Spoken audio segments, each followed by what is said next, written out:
நான் வந்து 40 minutes hike பண்ணி தான் மேலே போயிட்டுருக்கேன்.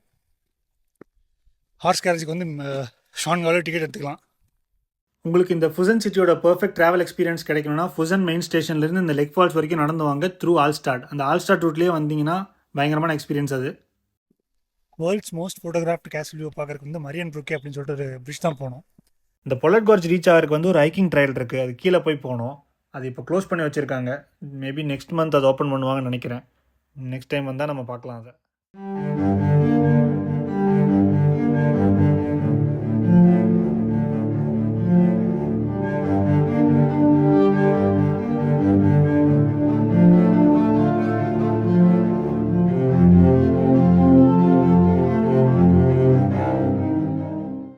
இன்றைக்கி நம்ம ட்ராவல் வாக்கில் ஃபுசன் அப்படின்னு சொல்லிட்டு ஒரு வில்லேஜ் ட்ராவல் பண்ண போகிறேன்.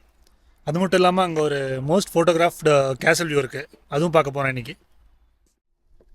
வாங்க அந்த ஃபுசன் வில்லேஜ் போய் எக்ஸ்ப்ளோர் பண்ணுவோம்.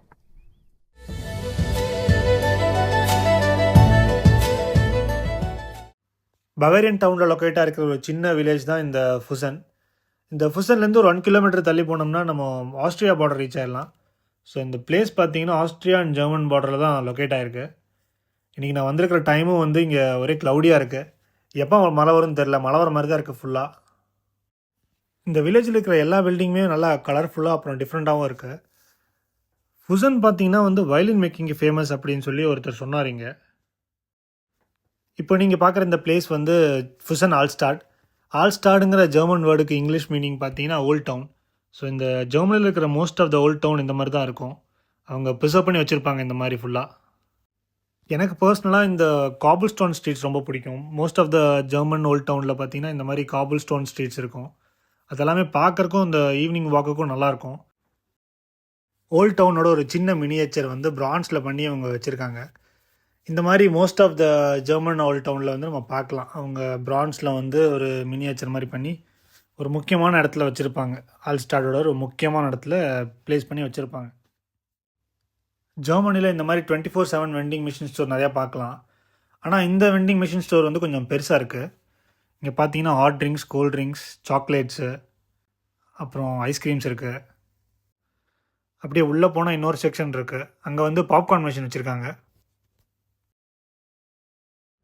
நாய்ஸ்வான்ஸ்டைன் கேசல் ரீச் ஆக ஃபுசன் ரயில்வே ஸ்டேஷன் வெளியே வந்தோம்னா பஸ் ஸ்டாப் ஒன்று இருக்கும்.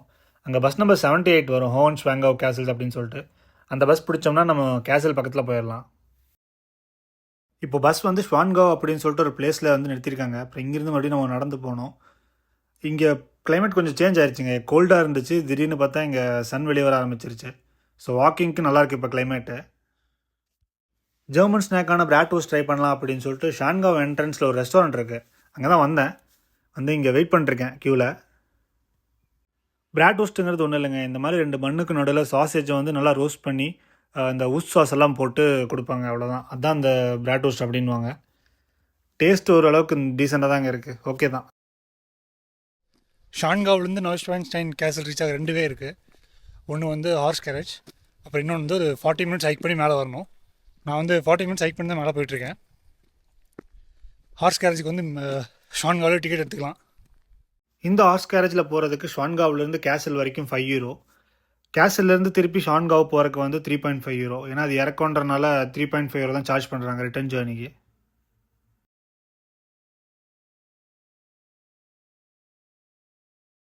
பவேரியன் கிங் லுட்விக் த தாமஸால் 19ஆம் நூற்றாண்டு கட்டப்பட்ட கேசல் தாங்க இந்த நாய்ஸ்வான்ஸ்டைன் கேசல். இந்த கேசலை வந்து இவங்க ஃபேரிடெயில் கேசல் அப்படின்னு சொல்லி கூப்பிடுவாங்க. அந்த கிங்கையுமே வந்து இவங்க ஃபேரிடெயில் கிங்னு தான் கூப்பிட்ருக்காங்க போல்.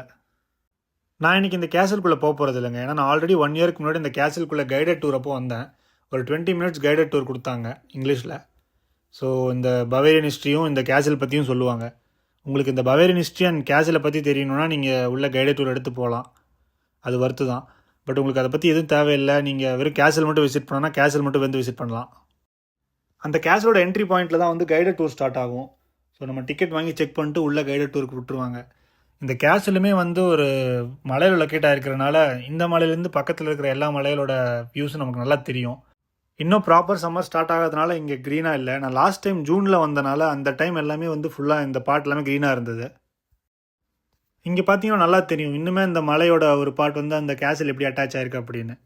அப்புறம் இன்னொரு விஷயம் படித்தேன், இந்த கிங் லுட்விக் வந்து அவரோட ஓன் ஃபண்டில் தான் இந்த கேசலை கட்டியிருக்காரு. யூஸ்வலாக பப்ளிக் ஃபண்டில் தான் வந்து இந்த மாதிரி இதெல்லாம் கட்டுவாங்க. பட் ஆனால் அவர் வந்து அவரோட ஓன் ஃபண்டில் தான் வந்து இந்த கேசலையே கட்டியிருக்காரு. நான் அப்படியே கேசலோட பேக் சைடில் வந்தேன். அந்த பேக் சைடில் வந்து ஒரு வியூ பாயிண்ட் இருக்குது. அந்த வியூ பாயிண்ட்லேருந்து பார்த்தீங்கன்னா அந்த ஸ்வான்காவ் வில்லேஜோட ஃபுல் வியூ தெரியும். அப்புறம் அங்கே ஒரு எல்லோ கலரில் கேசல் இருக்குது பார்த்தீங்களா, அந்த கேசல் பேர் வந்து ஹோவன் ஸ்வான்காவ் கேசல். அந்த கேசல்லேருந்து பேக் சைடில் ஒரு லேக் இருக்குது. ஸோ இந்த கேசல் வந்தீங்கன்னா இந்த வியூ பாயிண்ட் மறந்துடாதீங்க, மிஸ் பண்ணிடாதீங்க. இது உண்மையிலேயே நல்ல ஒரு view point. World's most photographed castle view பார்க்குறதுக்கு வந்து மரியன் ப்ரூக்கே அப்படின்னு சொல்லிட்டு ஒரு பிரிட்ஜ் தான் போனோம். மரியன் ப்ரூக்கேங்கிறது வந்து ஒரு ஜெர்மன் வேர்டு. அதை வந்து இங்கிலீஷில் இவங்க மேரிஸ் பிரிட்ஜ் அப்படின்னு சொல்கிறாங்க. அந்த பிரிட்ஜ் போனோம்னா அந்த வியூ நல்லா பார்க்கலாம். ஸோ இப்போ அங்கே தான் போயிட்டுருக்கேன்.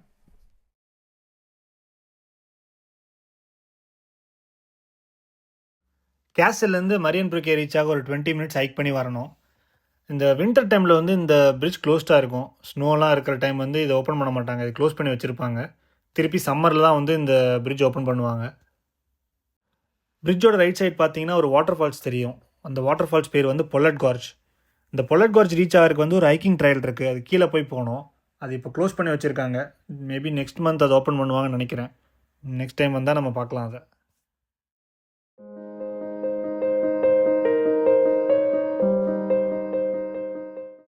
நடக்கிற கொஞ்சம் பயமாக தாங்க இருக்குது. ஏன்னா இந்த பிரிட்ஜில் பார்த்தீங்கன்னா ஃபுல்லாக உடன் பிளாங்க்ஸ் மாதிரி தான் போட்டிருக்காங்க அந்த பேஸில். அதை பார்க்குற கொஞ்சம் பயமாக தான் இருக்குது. இப்போ நீங்கள் பார்க்குற அந்த நோய்ஸ்வான்ஸ்டைன் கேசல் தாங்க டிஸ்னியோட ஸ்லீப்பிங் பியூட்டி கேசல் கட்டுறதுக்கு ஒரு இன்ஸ்பிரேஷனாக இருந்திருக்கு. இந்த பிரிட்ஜை பிரின்ஸ் லுட்விகோட அப்பா மேக்ஸிமிலியன் அவரோட மனைவி மேரிக்காக தாங்க கட்டியிருக்காரு. அதனால அதுக்கு பேர் வந்து இங்கிலீஷில் மேரிஸ் பிரிட்ஜ்னு சொல்கிறாங்க, அப்புறம் ஜெர்மனில் வந்து மரியன் ப்ரூக்கேன்னு கூப்பிட்றாங்க. பிரிட்ஜ்லேருந்து பார்க்கக்கூடிய வியூமே ரொம்ப அழகாக இருக்குங்க. ஏன்னா வந்து சுற்றி மலைகள் இருக்கிறனால லெஃப்ட் சைடில் அந்த கேசல், ரைட் சைடில் வாட்டர் ஃபால்ஸு, இதெல்லாமே பார்க்குறக்குமே ரொம்ப அழகாக இருக்குது. அப்புறம் இந்த கேசலுமே பார்த்தீங்கன்னா மலைகளில் தான் இருக்குது. அந்த மலைகளில் தான் வந்து அது லொக்கேட் ஆகிருக்கு. ஃபுசனில் லெக் ஃபால்ஸ்னு ஒரு பிளேஸ் இருக்குது. இப்போ நான் நோய்ஸ்வான்ஸ்டைன் கேசல்லேருந்து ஃபுசன் போனாஃப் வந்து, அதாவது ஸ்டேஷன் வந்து, அங்கேருந்து மறுபடியும் இன்னொரு பஸ் பிடிச்சி இந்த லெக் ஃபால்ஸ் அப்படின்ற பிளேஸ் போக போகிறேன்.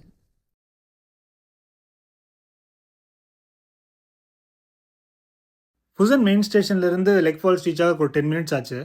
லெக் ஃபால்ஸோட என்ட்ரி பாயிண்ட்லேயே அப்சர்வேஷன் டெக் ஒன்று இருக்குது. அந்த அப்சர்வேஷன் டெக்லேருந்து நம்ம கிளியராக லெக் ஃபால்ஸ் அண்ட் லெக் ரிவரும் பார்க்கலாம். அப்புறம் இன்னும் கிளியராக பார்க்கணுன்னா கீழே ஒரு வியூவிங் பிரிட்ஜ் இருக்குது. அந்த வியூவிங் பிரிட்ஜ் போனோம்னா இந்த ஃபால்ஸோட கிளியர் வியூ பார்க்கலாம்.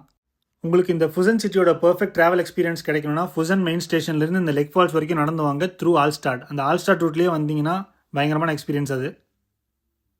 இங்கே பார்த்தீங்களா இந்த பிரிட்ஜில் எவ்வளோ லவ்லாக்ஸ் இருக்குன்னு. யூரோப்பில் இருக்கிற பிரிட்ஜஸில் இந்த மாதிரி நிறைய லவ்லாக்ஸ் பார்க்கலாங்க. நம்மளே சிங்கிளாக சுற்றிட்டு இருக்கோம், நம்ம யார் பேரில் எங்கே பூட்டை போடுறது. அவங்களுமே கிளியராக எழுதி போட்டிருக்காங்க, பூட்டை வந்து இந்த இடத்துல மட்டும்தான் போடணும் அப்படின்னு சொல்லிட்டு. ஏன்னா நிறைய பேர் வந்து கிடைக்கிற இடத்துலலாம் போட்டுருவாங்க, இந்த பிரிட்ஜில் இருக்கிற எல்லா இடத்துலையுமே போட்டுருவாங்க. ஸோ அதனால் அவங்க கிளியராக மென்ஷன் பண்ணியிருக்காங்க, வெறும் இந்த இடத்துல மட்டும்தான் நீங்கள் போடணும் அப்படின்னு சொல்லிட்டு. 1780 அங்கே ஃப்ளோ ஆகக்கூடிய லேக் ரிவரை கண்ட்ரோல் பண்ணுறதுக்காக கட்டப்பட்டதான் அந்த லேக் ஃபால்ஸு. இது இனிஷியலாக ஒரு டேமாக தான் கன்ஸ்ட்ரக்ட் பண்ணியிருக்காங்க. இந்த வீடியோலேயே பார்த்தீங்கன்னா தெரியும், 5 டிஃப்ரெண்ட் கேஸ்கேட்ஸ் இருக்கும். அந்த கேஸ்கேட்ஸ் வழியாக தான் வாட்டர் ஃப்ளோ ஆகும். இப்போ நான் இங்கேருந்து காட்டுற வியூ தான் உங்களுக்கு நீங்கள் பிரிட்ஜ்லேருந்து பார்க்கக்கூடிய ஒரு வியூ. அப்புறம் இந்த ஃபால்ஸு சரௌண்டாக இருக்கக்கூடிய ஜியோகிராஃபிக்கல் லொக்கேஷனுமே அவ்வளோ ஸ்டன்னிங்காக இருக்குது. இன்னொரு முக்கியமான விஷயம் என்னென்னா, இந்த ஃபால்ஸுக்கு என்ட்ரி ஃப்ரீ. நீங்கள் இப்போ பார்க்குற இந்த லேக் ரிவர் ஏன் இவ்வளோ ப்ளூஷ் மில்கியாக இருக்குன்னா, இந்த ஆல்பைன் கிளேஷியஸில் இருக்கிற மினரல் கண்டென்ட் இந்த வாட்டரில் கலக்கிறனால அந்த கலர் சேஞ்ச் ஆகுதுன்னு சொல்கிறாங்க. அப்புறம் இன்னொரு முக்கியமான ரீசன் என்ன சொல்கிறாங்கன்னா, இந்த வாட்டர் டெம்பரேச்சர் எல்லாமே பார்த்தீங்கன்னா 6 to 7 டிகிரியில் இருக்கிறனாலையும் கூட இந்த கலர் சேஞ்ச் இருக்குன்னு சொல்கிறாங்க. அந்த வாட்டருமே பார்க்குறதுக்கு கொஞ்சம் டிஃப்ரெண்ட் கலரில் தான் இருக்குது.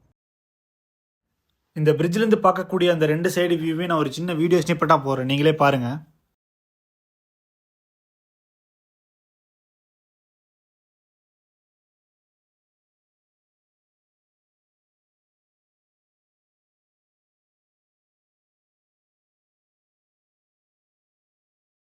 லெக் ஃபால்ஸ்லேருந்து திரும்ப ஃபுசன் ஆல்ஸ்டாட் போகிற வழியில் ஒரு பிளேஸ் ஒன்று வந்தேன். அந்த பிளேஸில் ஒரு பிரிட்ஜ் இருக்குது. இந்த பிரிட்ஜு கீழே அந்த லேக் ரிவரும் போகும். ஸோ இங்கேருந்து பார்க்கக்கூடிய வியூ பார்த்தீங்கனாலே அந்த ஆல்ப்ஸ் எல்லாமே நல்லா தெரியும். அப்புறம் என்னன்னு தெரில, இந்த பிளேஸ் எல்லாமே இன்றைக்கி ரொம்ப காமாக இருக்குது. பெருசாக டூரிசமும் இல்லை. நான் வந்திருக்கிற டைம் பார்த்தீங்கனாலே வீக்கெண்ட்லேயே இவ்வளோ காமாக தான் இருக்குங்க. அவ்வளோவா டூரிஸ்ட் க்ரௌட் இல்லை இங்கே இன்றைக்கி. யூரோப்பில் வாட்டர் ரிசோர்ஸ் வந்து பயங்கர அபண்டன்ஸாக இருக்குங்க. ஆனாலுமே இந்த பயிலை வந்து பாத்ரூம் போனால் டிஷ்யூ பேப்பர் தான் யூஸ் பண்ணுறானுங்க. ரொம்ப கஷ்டங்க இந்த ஒரு விஷயத்தில் மட்டும். யூரோப்பில் வந்தோம்னா டிஷ்யூ பேப்பர் தான் ரொம்ப கஷ்டம். ஐயோ